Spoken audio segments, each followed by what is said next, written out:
Well, we went through a rigorous process to get to that point, and the fact that he's gone through a 3 or 4 stage interview process and got out the other side speaks volumes for him as his talent and what he's got a lot of potential, as you would see within a player. But the number one thing was how he saw the game above anything else, and we see the game, and I'm talking about the nuts and bolts in the game and the nuances in the game, as very similar, and that's obviously hopefully will then manifest itself on the pitch. And if you've got good alignment within your coaching group and clear philosophy, you give good clarity, and if you've got good clarity, then your players can commit to it, your fans can see it, and it's less ambiguous. Where you get into trouble and when the pressure comes on is that people have different opinions and messages. I'm not saying that we want the challenge, of course we do, and Brock demonstrated enough challenge to thinking, and we can bounce at each other, but ultimately we believe the game should look a bit like this,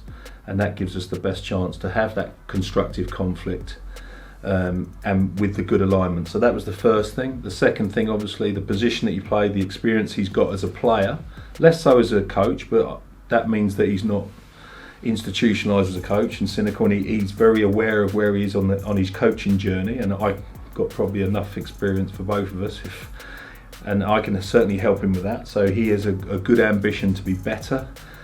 But the position he played and how long he's played there, the coaches he's worked under, means that he can have great relationships with some very high profile players that we have, particularly in relation to the game management side of the game, and they can resonate with him too, and that connectivity with him as a younger coach, if you like, is still very strong.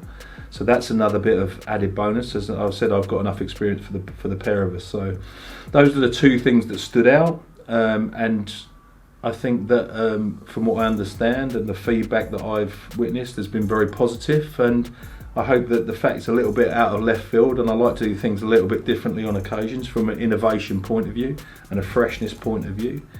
I think that's a good recipe for us to move forward.